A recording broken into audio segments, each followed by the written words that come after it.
What's up, Acolyte Squad? My name is Prince, and I'm an urban acolyte. I got a question for you. Do you want to see Luke Skywalker in The Mandalorian? And before, yes, Prince, yes, I want to see it. You need to ask yourself, why do you want to see Luke Skywalker? Does it actually make sense for him to be a part of this story, knowing what we know about Luke Skywalker in canon, not legend stuff, in canon?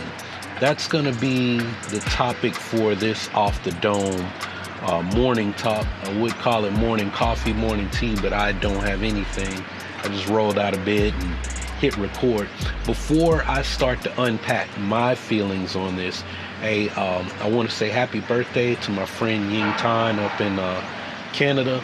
I'm saying that because Ying has finally made the jump that I was telling her to do 2 years ago. She is teaching Qigong lessons online. She's running a very special sale, I think for this month, but I'm not sure, so you really want to hop on that. But if you go to her website, if you buy the Qigong lessons, they are 30% off because this is her Dirty 30 birthday. So use the code birthday30 at the checkout, and you'll get, I don't think it's 30%. I think I made that up. You get $6 off of the subscription for the lessons, right? And don't say, Prince, I want to do Qigong, learn Qigong, but I'm waiting on you. Dog, you're gonna be waiting a long time, because I'm not gonna ever offer Qigong lessons unless I do martial Qigong as part of my martial arts training. So you have to study Ili Chin, and I'm not gonna be offering that for at least 3 years. Online at least, or maybe not ever. You might have to come here to Thailand, and the flight alone is going to cost more than what you pay to learn from her. So hop on that if you're interested in White Tiger Qigong lessons online, and take advantage of that. But anyway, Luke Skywalker in The Mandalorian. Now I've seen a lot of people on Twitter, on different social media outlets saying, yes, Luke Skywalker's out there looking for Force-sensitive students, and Grogu's looking for a teacher, Din Djarin's shopping around for a teacher, and I expect Luke Skywalker to be here. I want to see Luke Skywalker. Boss Logic is making concept art because he's like, look, if I made concept art for Rosario Dawson as Ahsoka, then maybe we can get Sebastian Stan to play Luke Skywalker. And I'm like, well, Sebastian Stan is taller than Mark Hamill is. I mean, it's not by much. It's like four inches. Sebastian Stan is 5'11", Mark Hamill's 5'7". So maybe that's not that big of a difference. They can do all kinds of creative things with camera angles and whatnot to make him Luke Skywalker sized, right? A little too short for a stormtrooper, but it doesn't make sense to me for Luke to be here other than maybe just a cameo. Not a big part of the story, really not any part of the story, if we're being honest. Did Luke know about Ahsoka? Yes, he did know about Ahsoka. He knew that his father had a Padawan named Ahsoka Tano. If they met, I don't know. There is a book where Luke talks about meeting Ahsoka, but we're in the middle of packing to move, and I know Nisa, my wife, she packed that book yesterday, so I couldn't take a look at it before I got on camera to tell you exactly what it said or to take notes or anything like that. That'll have to be a later video, probably once we get moved and I have internet service. So I don't know. Things are going to be kind of crazy this week around here because we're going to look at the place tomorrow. We might be moved by Thursday, and who knows when we'll have internet service out there. I'm hoping it'll be faster than it was when I got here to Pattaya. I didn't have actual Wi-Fi until January, and I got to Thailand in the end of October, so we'll see. But anyway, that's a huge tangent. This is off the dome, but I got to keep these short when I'm on my phone. This is what I'm going to say about Luke Skywalker, right? Luke Skywalker was not out looking for Force-sensitive people. We got everything that we needed to know about Luke Skywalker from the Legends of Luke Skywalker, from statements made about him in the Bloodline book, and then the first issue of The Rise of Kylo Ren, right? Luke was out looking for Jedi relics, traces of the Jedi, right? And eventually he stumbled across that stuff Jocasta Nu left behind. Jocasta Nu left behind like a stash to basically restart the Jedi Temple. She went and she hid all of these books and holocrons and all kinds of stuff, and because she knew that at some point somebody would find it, maybe a youngling who survived, or a Padawan, a youngling who survived from the temple, like Grogu, or a Padawan who survived Order 66, like Caleb Dune, Kanan Jarrus, Cal Kestis, right? There were, I'm gonna say there were at least 100 survivors of Order 66, right? We don't know the status of Quinlan Voss. There were Jedi who were being hunted down. I mean, there were enough Jedi that they had to create the Inquisitorius to go and hunt them down. In addition to going and finding Force-sensitive children who had been born under the Empire, because Palpatine basically wanted to create his prophets of the dark side like he had in Legends, right? I'm not saying that's what he was doing. He wanted Force-sensitive seers, which is what the kind of the prophets of the dark side were, right? And now that I thought about that, I'm kind of wondering if maybe Grogu, because Ahsoka said that things went dark for him after he was hidden away during Order 66 and then taken away, and things went dark. I'm wondering if at some point Grogu may have been found by the Inquisitors, and maybe he was one of those prophets, or one of the children that Palpatine had stashed away, and somehow he got caught up in, and because Moff Gideon seems to have history with him, right? I talked about that in my review, right? I think there's more to Grogu's story, and Moff Gideon can probably fill in the blanks that Ahsoka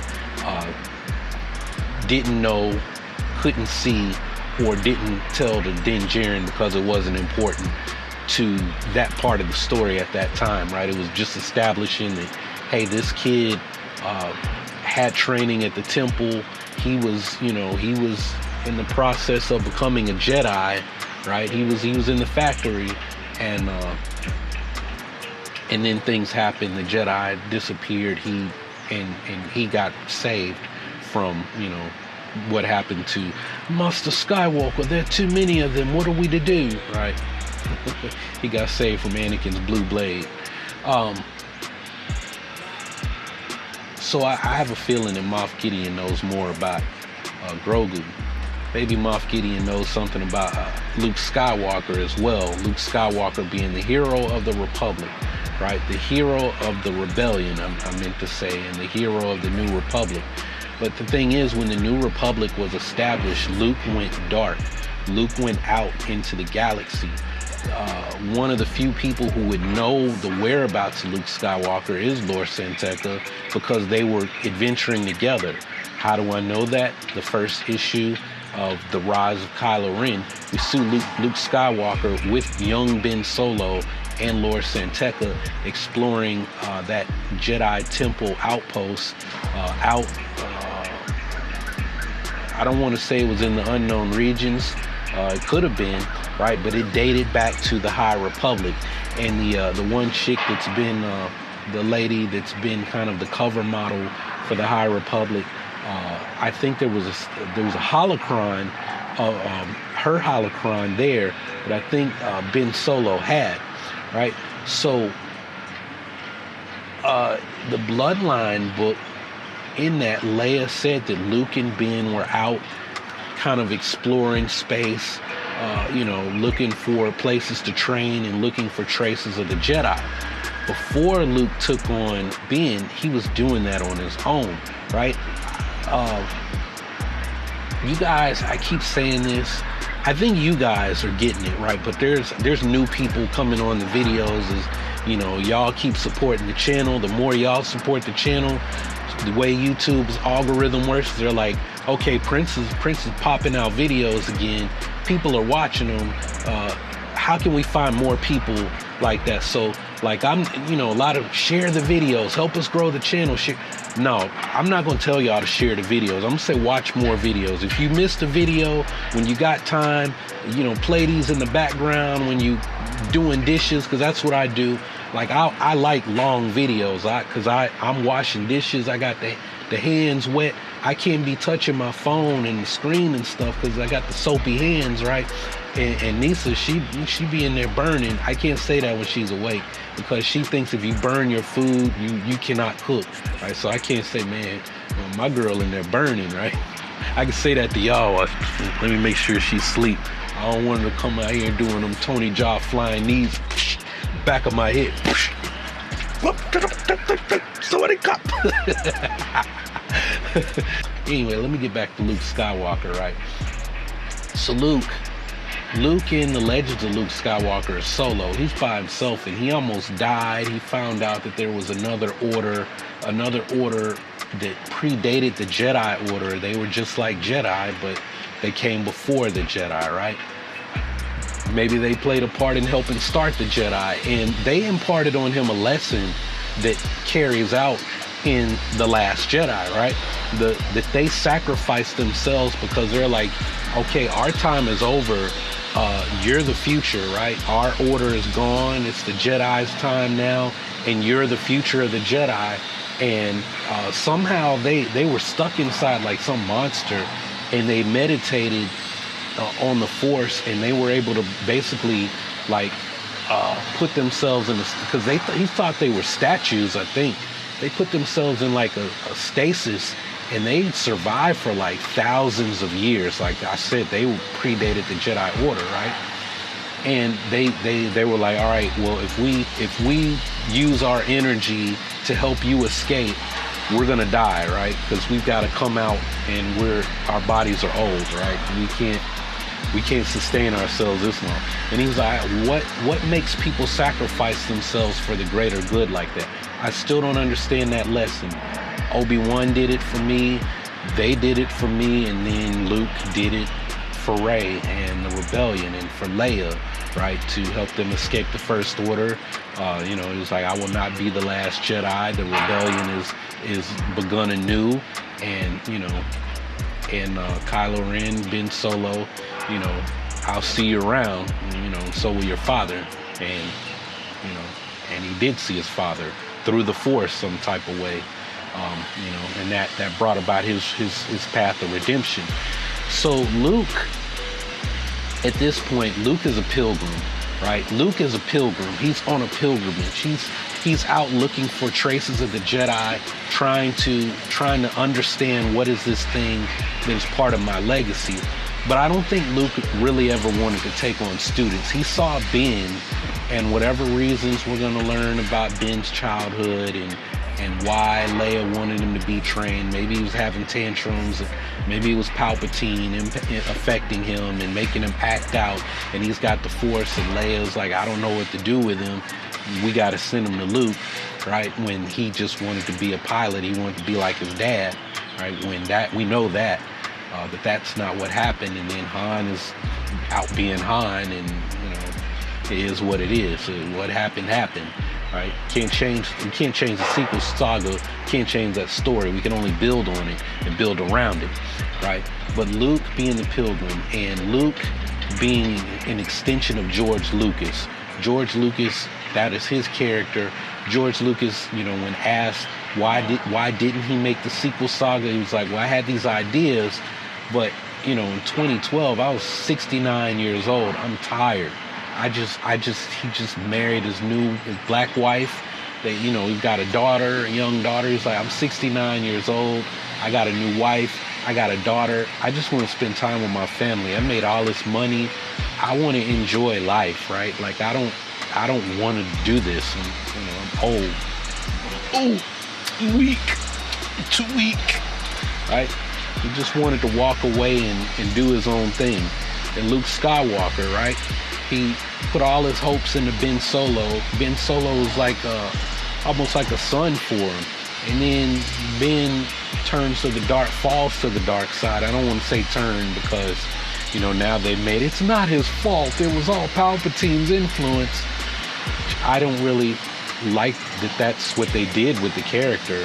I liked it better when he wanted to be bad. He wanted to do all these things, right? We're learning that he blew up an entire planet after The Last Jedi. I'm like, how do you, he's a shithead. How do you redeem? Well, it's not his fault, right?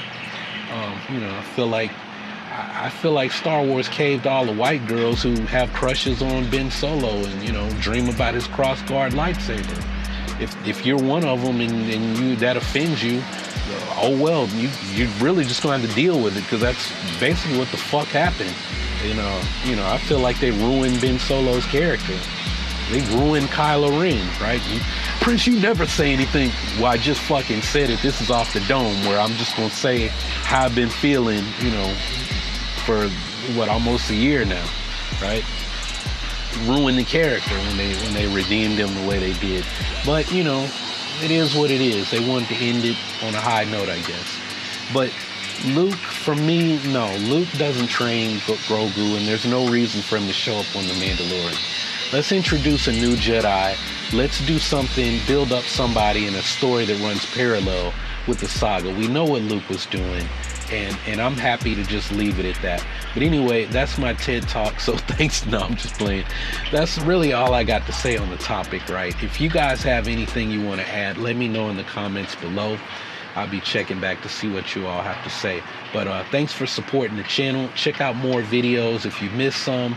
And that's all I got for this one. So thanks for watching. Y'all keep on breathing, and may the force of others be with you always.